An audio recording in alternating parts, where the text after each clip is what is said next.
October മാസത്തിലെ ഈ ക്ഷേമ പെൻഷൻ വർധനവിൻ്റെ വാർത്താ സമ്മേളനത്തിൽ മുഖ്യമന്ത്രി പറഞ്ഞത് ക്ഷേമനിധി കുടിശ്ശികയുണ്ട്. ശ്രീ നിയാസ് പറഞ്ഞതുപോലെ അത് കൊടുത്തു തീർക്കാൻ വേണ്ടി ഏതാണ്ട് 900-ൽ പരം കോടി രൂപ എടുക്കുന്ന കാര്യങ്ങളെന്ന് മുഖ്യമന്ത്രി പറഞ്ഞിരുന്നു.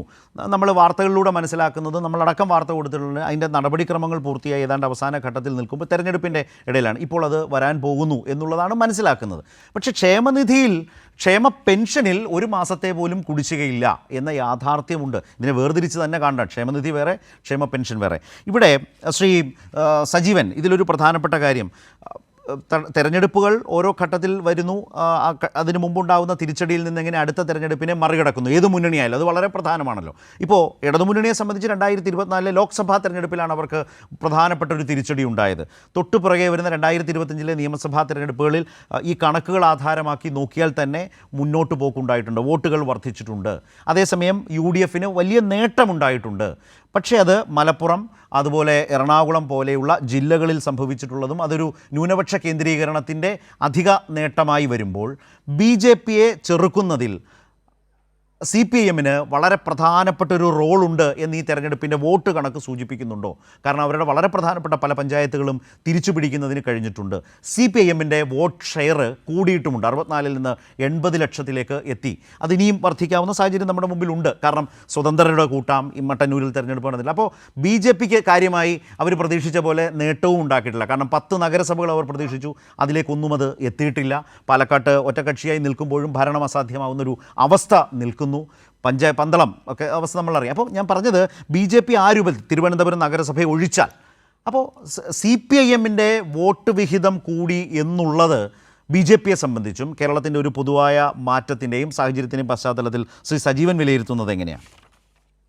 ഈ തദ്ദേശ തെരഞ്ഞെടുപ്പ് കഴിഞ്ഞതിന് ശേഷം വിവിധ പാർട്ടികൾ നടത്തിയിട്ടുള്ള ഈ ആത്മപരിശോധന, അതിൽ ഏറ്റവും കൂടുതൽ കുറ്റബോധത്തോടുകൂടി സ്വന്തം അണികൾക്കും പ്രവർത്തകർക്കും നേരെ കുറ്റപ്പെടുത്തലോട് കൂടിയിട്ട് രംഗത്ത് വന്നുള്ളത് BJP ആണ്. കാരണം BJP പ്രതീക്ഷിച്ച ഒരു വളർച്ച അവർക്ക് ഈ തദ്ദേശ തെരഞ്ഞെടുപ്പിൽ ഉണ്ടാക്കിയെടുക്കാൻ കഴിഞ്ഞില്ല. നേതാക്കന്മാർ അവർക്കിടയിലുള്ള പല ഗ്രൂപ്പുകളെ കുറ്റപ്പെടുത്തിക്കൊണ്ടിരിക്കുന്നുണ്ട്. പ്രവർത്തകരുടെ ഈ കാര്യമായിട്ടുള്ള പ്രവർത്തനത്തിൽ അവർ ഉണ്ടാവാത്തതിനെ കുറിച്ച് കുറ്റപ്പെടുത്തി. കാരണം അവർക്ക് വിജയം കൈവരിക്കാം എന്ന് അവർ ഉദ്ദേശിച്ചിരുന്ന വലിയൊരു കാര്യം ഈ ശബരിമല പ്രശ്നമാണ്. ശബരിമല പ്രശ്നത്തിൽ വികാരം, വർഗീയ വികാരം, സാമുദായിക വികാരം, മതവികാരം വിട്ടുകൊണ്ട് പരമാവധി വോട്ടുണ്ടാക്കിയെടുക്കാമെന്ന് അവർ തീരുമാനിച്ചിരുന്നു. അത് കഴിഞ്ഞ തവണ സംഭവിച്ച പോലെ ശബരിമലയിലെ സ്ത്രീ പ്രവേശനവുമായി ബന്ധപ്പെട്ട് അന്ന് ശ്രീരംപിള്ളയുടെ ഒരു വിഖ്യാതമായ ഒരു സുവർണാവസര പ്രയോഗമുണ്ടല്ലോ, അതേപോലെ അവർക്ക് നേട്ടമുണ്ടാക്കാനേ കഴിഞ്ഞില്ല. കാരണം BJPയുടെ വളർച്ച ഇവിടെ നല്ലൊരു ശതമാനം ബഹുഭൂരിപക്ഷം ആളുകളും ആഗ്രഹിക്കുന്നില്ല.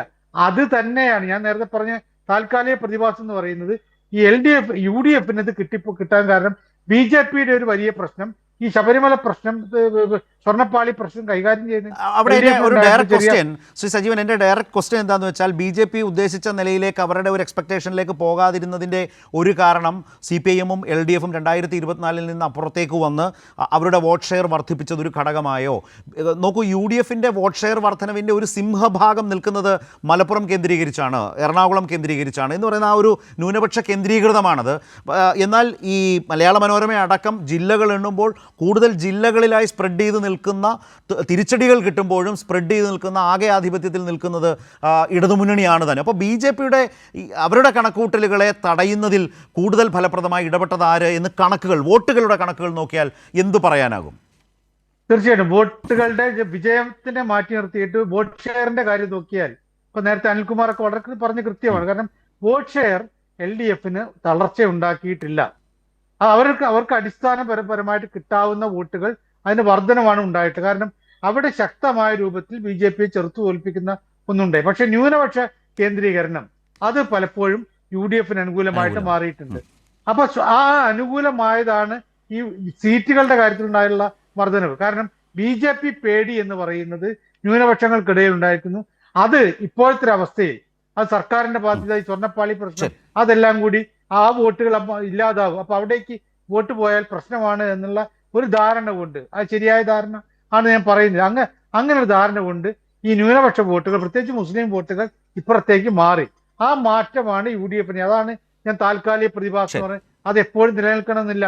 നമ്മുടെ 2019 ശേഷം 2021 കണ്ടിട്ടുള്ള വളർച്ച എന്ന് പറയുന്നത് അത് ആ താൽക്കാലിക പ്രതിഭാസത്തെ, BJP-യെ തോൽപ്പിക്കാൻ രാഹുൽ ഗാന്ധി വന്നു എന്ന് പറയുന്ന അവരൊരു വരുമെന്ന് പറയുന്ന ഒരു സംഭവത്തെ കേന്ദ്രീകരിച്ച് ന്യൂനപക്ഷ വോട്ടുകൾ അപ്പുറത്തേക്ക് പോയി. പക്ഷെ പിന്നീട് അത് നടക്കില്ല എന്ന് കണ്ടപ്പോൾ ഇപ്പുറത്തേക്ക് വരുന്ന ഒരവസ്ഥ. ഇവിടെ ഈ ശബരിമല പ്രശ്നം താൽക്കാലികമായിട്ടുള്ള ഒരു പ്രതിഭാസമാണ്. അത് അടുത്ത 6-7 മാസം കഴിഞ്ഞിട്ട് വരാൻ പോകുന്ന നിയമസഭാ തെരഞ്ഞെടുപ്പിൽ മുഖ്യ വിഷയമാവാനുള്ള സാധ്യത ഞാൻ കാണുന്നേയില്ല. ശരി.